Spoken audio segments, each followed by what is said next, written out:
In this demonstration, I'm going to show you how to create a list box in an Android application. But not just a plain list box, we're going to make it a complex list box. So we're going to have it show more complex information like icons and text in a more interesting layout.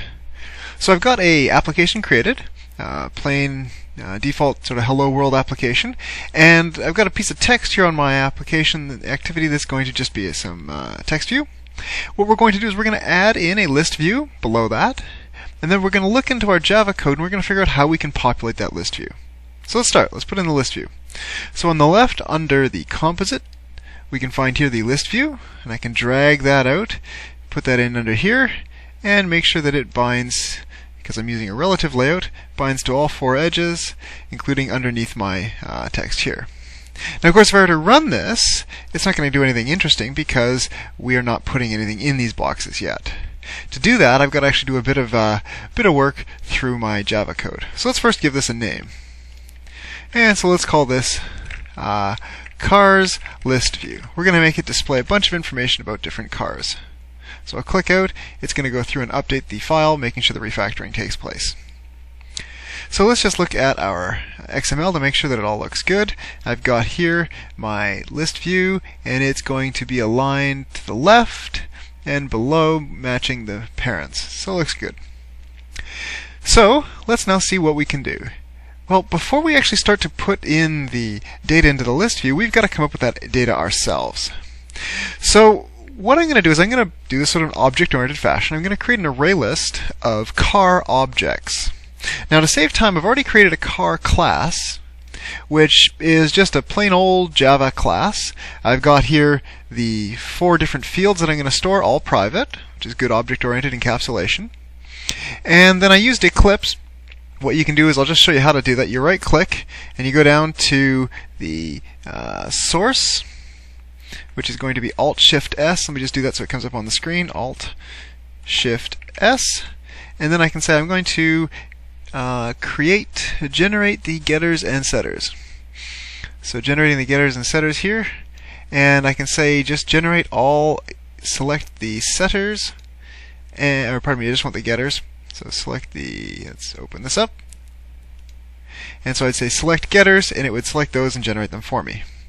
I can do the same thing, Alt-Shift-S, and I can say generate me the constructor. Generate constructor using fields. And I can select all the fields. I'd click OK, and it would give me exactly this constructor, which I already did. So now that I've got the class behind the scenes, I can go about and create my array list of those. So inside of my main activity, I'm going to create a private array, or let's say private list. I always want to go with a higher type, and it's going to be a list of cars. So car, I'm going to call it my cars. Equals, well, we need a new array list of car and the constructor. And of course, it doesn't know either of these two classes, so I could go Control-1 and import them, or I can go Control-Shift-O and generate all the imports automatically. Save that, we see the error goes away. So now I've got a list of cars. Of course, there aren't any cars in it. So let's create a function to populate that. Populate car list. I can go Control-1, bring up the options, and Eclipse is going to allow me to create the methods automatically. So in here, what I'm going to want to do is just begin to add them. So we can do this in one line, kind of a bit of a hack, but we'll make it work. My cars dot add, and I want to create a new car. And we see here I've got the constructor. So that was Control Space brings up the constructor information. So I want to give it the make. Let's make it a Ford. Let's make it a 1940 Ford. And then it wants to, it wants the ID for an icon. Well, what's that going to be? So if we come back into here, we see that we're going to store the make, the year, an icon. So we can actually represent a picture on the screen of it, or something for it, and then a string to describe the condition. So let's come back to the icon in a second. I'm just going to put in a 0 for the moment, for the icon. We'll figure that out in just a moment. And then the last thing is I got to put in a string for the condition. So I'll put in here needing work. It's a pretty old car. It's going to need a bit of work. So that's going to be fine. It's going to build nicely. But now I need some icons. So what I'm going to do is I'm going to drop in some icons into this drawable- HDPI folder underneath my res folder. This is a resources folder. Again, under here you'll find, for example, your layouts, values for your strings.a or strings.xml. So under here we're going to put in our icons. I just happen to have found a collection of icons that you can get for free, and I've renamed a few of them to be meaningful names, and I'm going to copy them from my Windows Explorer. Done that off screen here. I'll come back in here. I'm just going to right click and select paste. That's going to drop all these icons in here. They're all PNG icons. For example, I'll double click on one, bring it back on the screen here, and that's the bug icon. They're fairly big. So we can see here they are 256 pixels wide. So that's bigger than I need. But that's okay though, because we're going to tell the Android that we want to resize them inside of our list box.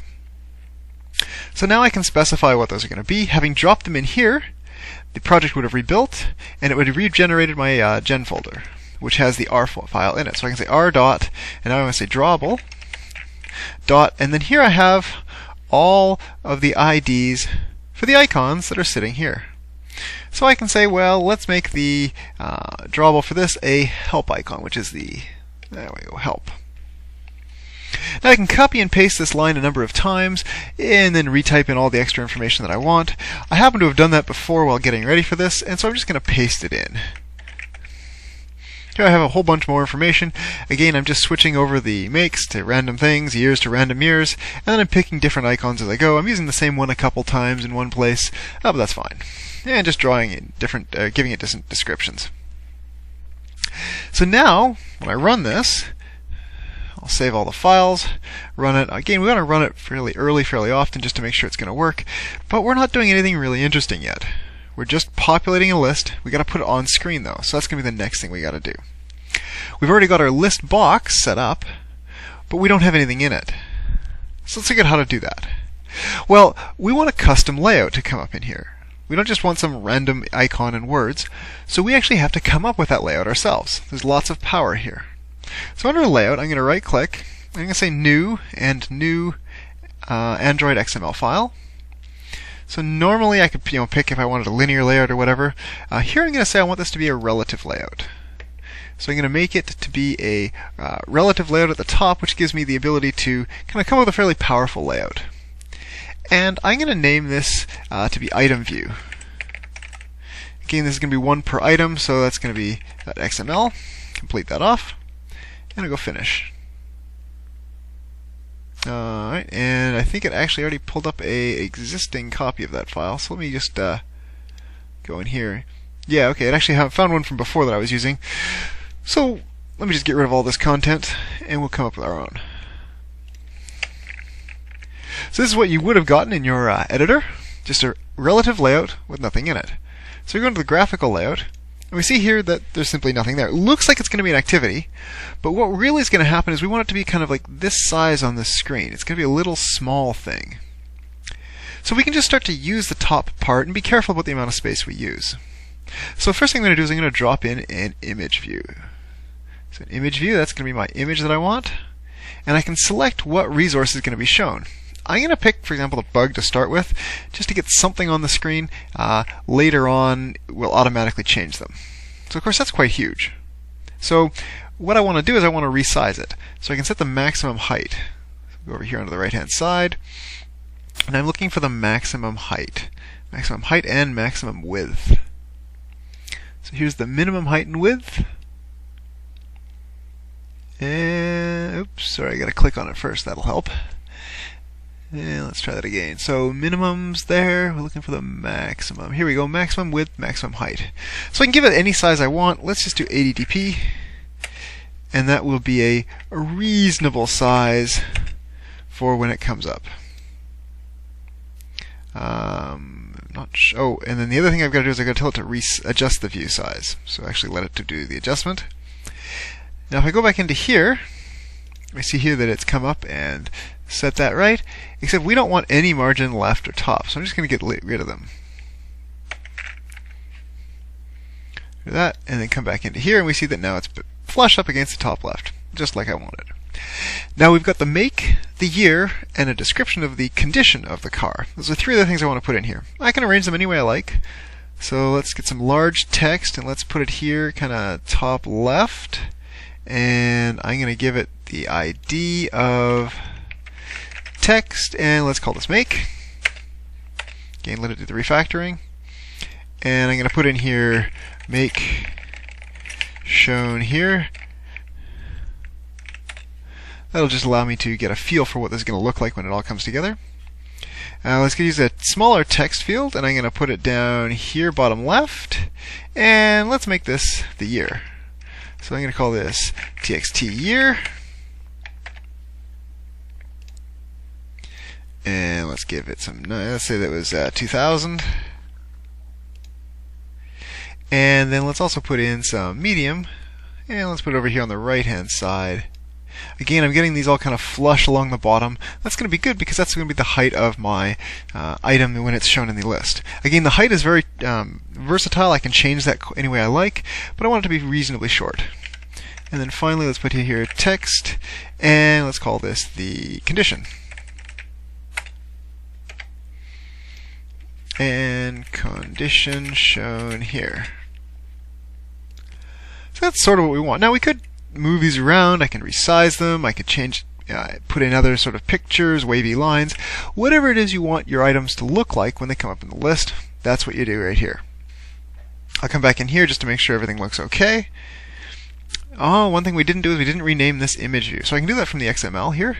So instead of it being image view 1, I can call it, let's call it the item icon. Now it occurs to me here, I've used these different names, text, for each of these. What I'm going to do is I'm going to prefix them with item.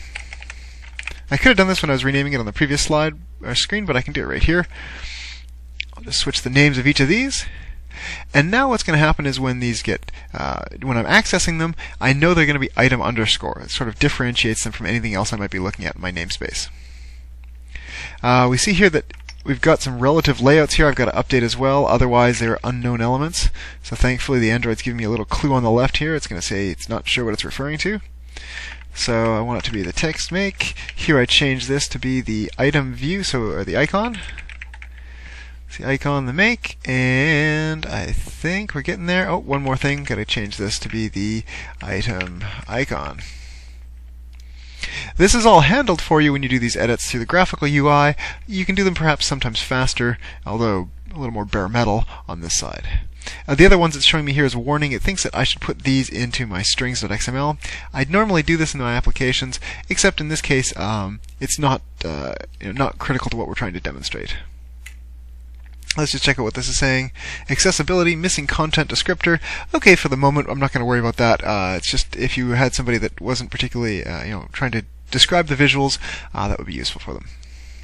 Okay, so let's now carry on. We've got this item view. How do we use it? Well, almost everything else that we're going to do is going to come into the Java code. So the things we've done so far is we've created the XML that's going to describe our layouts. We've created the car.java to store the data, and we've actually populated it here. Now what I'm going to need to do is I'm going to actually need to populate the list view. So populate list view. So all I have to do is write this function. I'm going to move it down here to reorganize my Java code. It turns out this is actually a bit more complicated than we'd like. What's going to happen is we're going to, and I can write this code fairly straightforward here, is I'm going to use what's known as an array adapter. We used it before in the last demo on just a simple strings, but now we're going to have to do something a little more complicated. So we're going to create an array adapter, and it's going to be an array adapter for cars, handling car classes. I'm going to call it adapter. And now the class here, the class is actually going to be something we're going to implement. So I'm going to call it myListAdapter. Again, it doesn't exist yet. We'll implement it in just a moment. And then I need to set up the list. So I'm going to find the list view, call it list equals, and I'm going to cast it to list view, and find view by ID, and this is going to be r.id. And I should have in here my list view. There we go, cars list view. And then the one thing I want to do is set it. So list.setAdapter, and this is going to be my adapter. Now it turns out that's all there is to it, sort of. All I've got to do now is implement this thing that we haven't yet talked about. So let me just go through and do the imports here.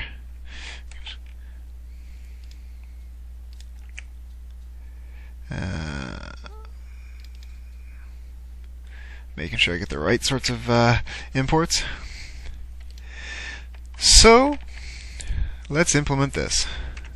So I'm going to create a inner class, and let's make it a I can make it a private class. So it's going to be an inner class. I'm going to call it myListAdapter.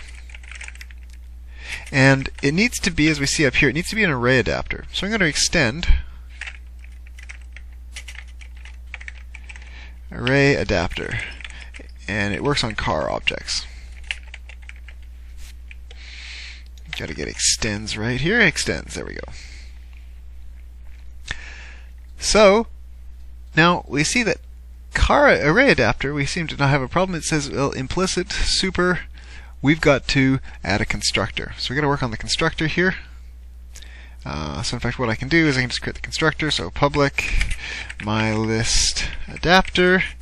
I don't need to take any arguments in. I don't need the arguments because I can already access all of the things up here. I'm an inner class, so I've got a reference to my outer class, and so I can access all of those elements directly. So I'm just going to call super because I need to call the base class constructor and give it some information. So I need to give it the name of the activity. So that's going to be main activity. I'll copy that. I need to get the pointer to it, so main activity.this. And so that sets up my context. Next, I need to tell it what view is going to be on the screen in the list. So that's going to be r.layout. And we happen to have created here the item view. What is the item view? Well, that's exactly what we created over here.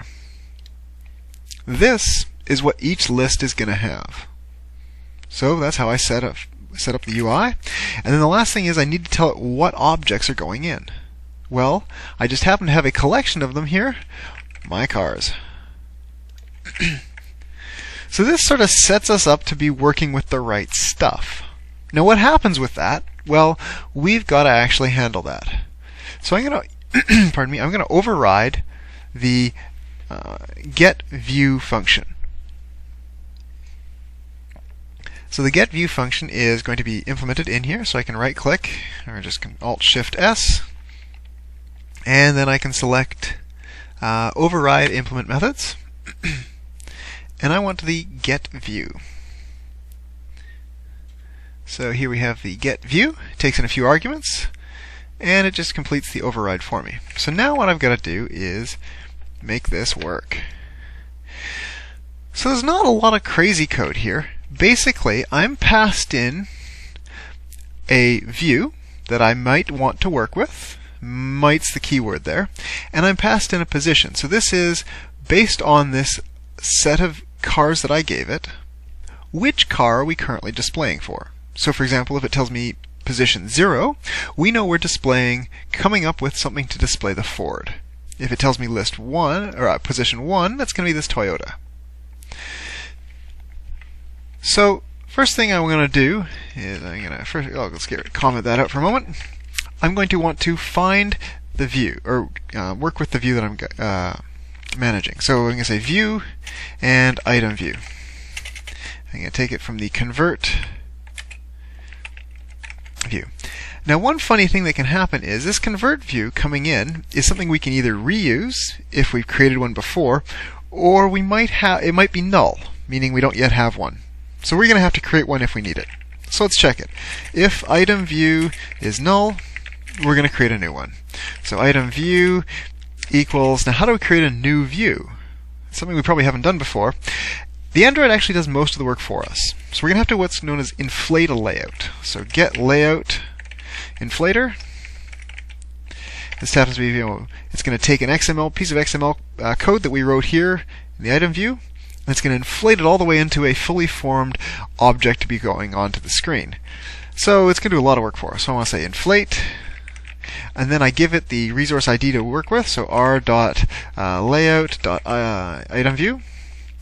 And then I'm going to give it the root to work with, so this is going to be the parent. And in fact, we're going to work on the 3-argument version here, and which is attached to root, and we're going to say false. We don't want to attach it to the root. We're going to do our own thing with it, and so the parent comes in here. So this is effectively here, let me just put a comment in here. Make sure we have a view to work with. may have been given null. Okay, good. So now this whole function needs to return a view, so we're going to return that one. Item view. I'll get rid of that line down there with Control D. So now what we need to do is actually populate the list. Well, first we need to find the car to work with, and then we're going to fill the view. So how do we find the car to work with?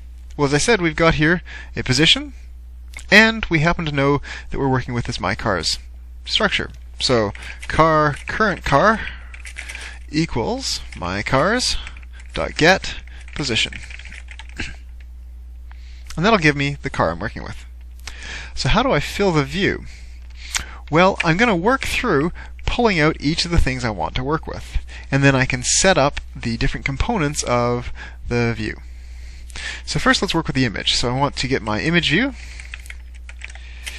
is going to be some, say, image view. I'll put it in lowercase there. So I'm going to do a find view by ID. I'll leave that for a moment. Now I'm not just going to do a find view by ID on the activity I'm in, but I'm actually going to do it on this view that I'm working with here. So it turns out that on every view you can find view by ID inside of it. So I'm going to say item view dot find view by ID.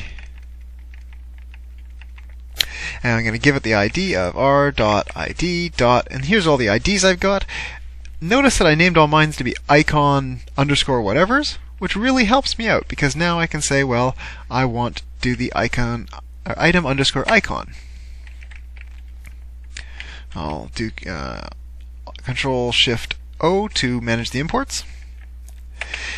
Now that I've found the view, I want to set the image. So image view dot set image. There should be something here. Now I can pick an image from a lot of different ways. I happen to have a drawable resource ID.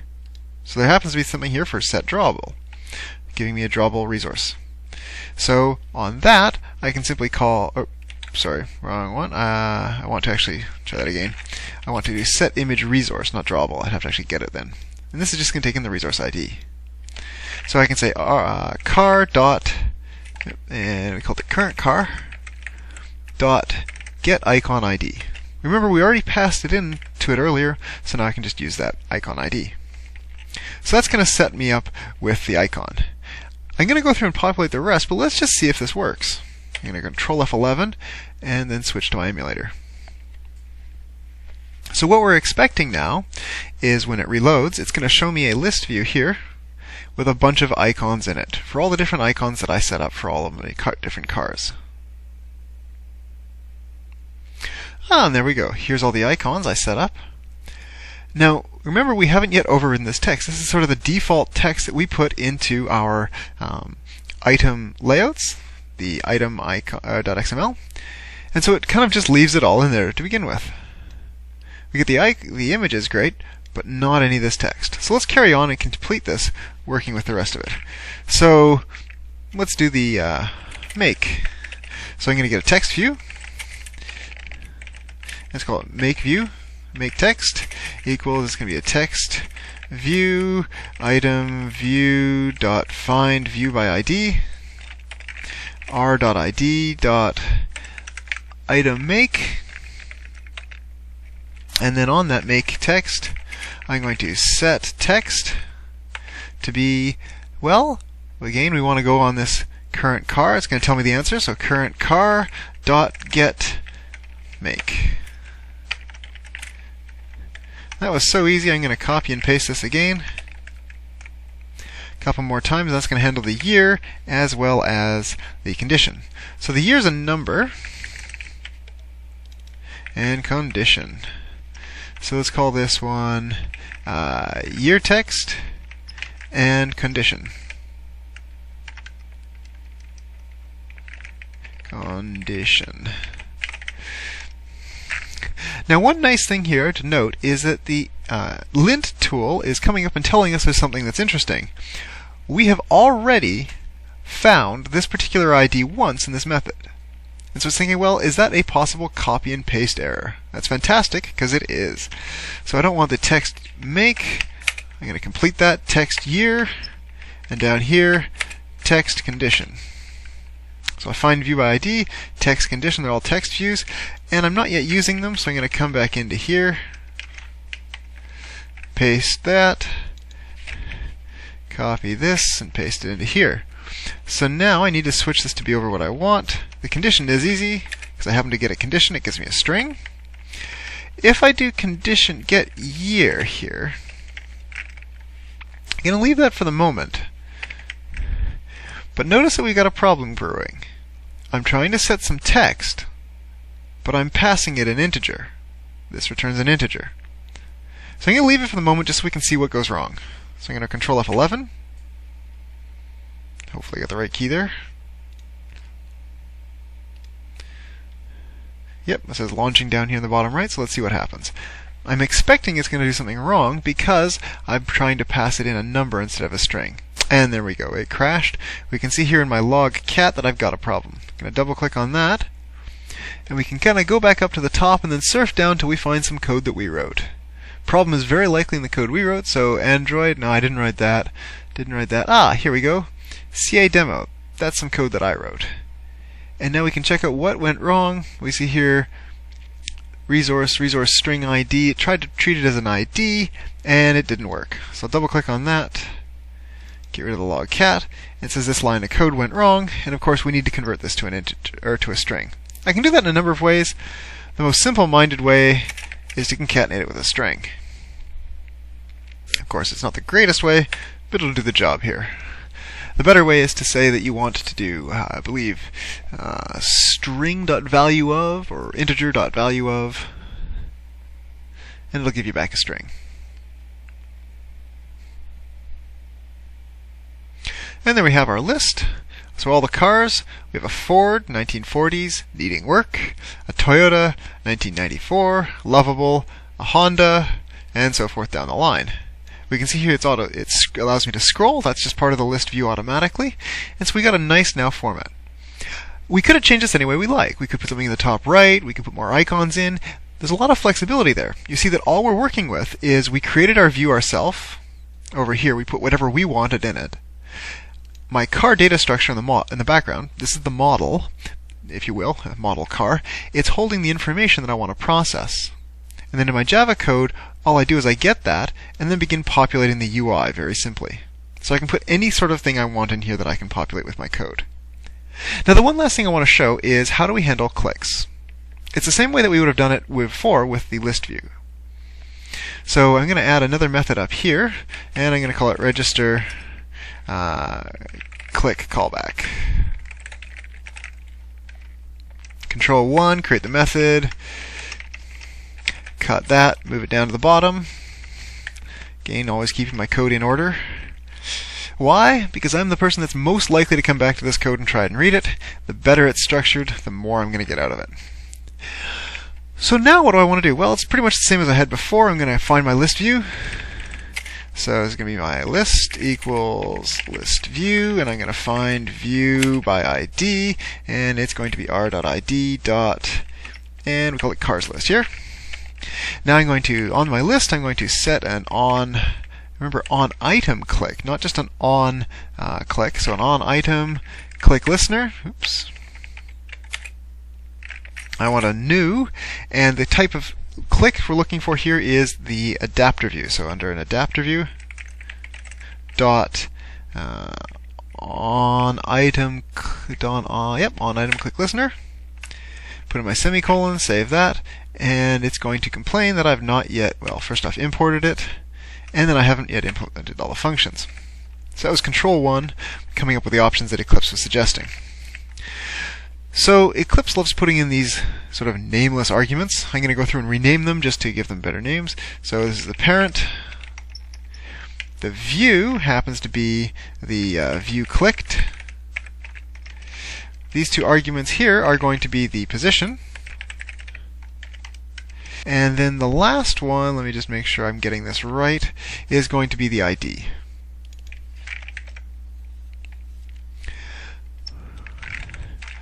So Let's start by identifying the car that we clicked on. So the position gives me the index into the array list. The array list happens to be the cars and my cars. So let's say here I want to go car. Let's say clicked car is equal to, well, it's under my cars. It's my array list.get, and I'm going to get the position.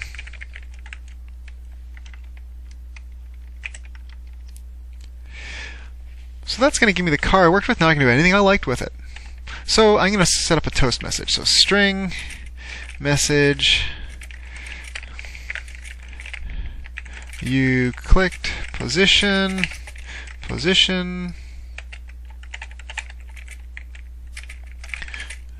which is car make, and let's just go with the make. So clicked car dot get make. That's good enough to show that we can access the information we're interested in. And then I'm going to put a toast. So toast dot make text, and I need to give it some context. I can't use this because I am. Oh no, I could use this. Nope, I can't use this. Pardon me, because I'm inside a anonymous class. So I've got to say main activity, which is the activity I'm in. We can see up here in the top left, main activity.java. So main activity.this gives me the correct context. Some text, which is going to be message. The duration here is toast dot, and let's do a long, and then I need to show. Most common bug when you're using a toast is to forget to call this dot show at the end. So let's run that, and well, let's actually first off see here what's going wrong. It says method is never used locally. So this register click callback is never used locally. Well, I think up here we should be calling it. Register click callback. Put that in, save the file, and for some reason it doesn't want to call it. Figure out what's going wrong. Well, we check our indentation. See, that looks a little funny. We've got it indented twice. Why indented twice? Well, because we happen to be sitting inside of my inner class. So, indentation saves the day. I'm a little too far down in my file. So I'll cut that. Thank you to Eclipse for the warning there. I'll move it up here above my inner class. And so now I've got the inner class separate from this code. So let's try that. Control F11. See, this is from before. I'm clicking, nothing happens. Now when I come back up with my list, it should allow me to click on something, and we can get that message. So let's pick the Porsche, click the Porsche, and you clicked position 3, which is car make Porsche. Why 3? Looks like it's the fourth element. What is the fourth element? This just happens to be 0. 0, 1, 2, 3. So I can scroll all the way down to the bottom. Let's imagine we click on the Moonlander. It's out of this world, and it comes up with the Moonlander.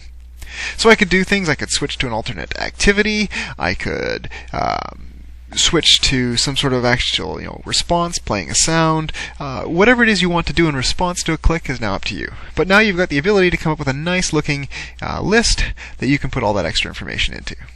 So what have we seen? Well, we saw how to very simply, on my activity, put in a list view. We then realized we had to design each of these items. So we created our new itemView.xml over here in the layouts, and we designed it to be all the contents we wanted. We move them around, we line them up. Maybe we decide, well, this is a little too high, I can move it down just a smidge. These are too low, I can make them flush up here. Oops. Again, in a relative layout, it gets a little complicated. That's all now in there. If I were to save that, go back to some Java code, Control F11, it's going to run. Incidentally, if you try and Control F11 and run it from when you're looking at a view, like the XML files, it's not actually going to load for you.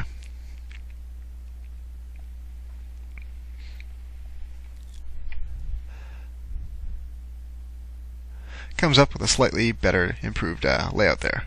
So we saw that we could create these layouts, update and change them. We saw that we created a model, basically how we're going to store the information. It's always a fantastic idea to try and store your data separate from your actual activity. If you haven't tried that yet, there's another video I put up on how to do that. It's a great idea. Inside my main code, we saw that we could actually create this. We're kind of mixing the two together, but that's alright. I populate my data, and then I'm going to, so in this list, I set up my data to display on the screen. I then populate the view, and the magic here was this creation of the MyList adapter.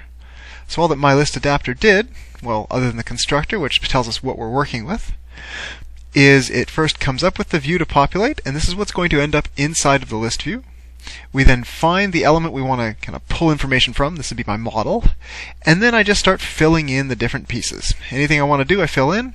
And then the Android framework automatically puts that up into the list view and handles the scrolling for me. And the last thing I did was I set up this register for onClick. And it's the exact same code as before, except now instead of just printing out a string from the position, I have to look up, based on the position, I look up in my array of cars, my array list, which car it was that was clicked, and then I can do anything I want with that object. Alright, well, thank you for watching.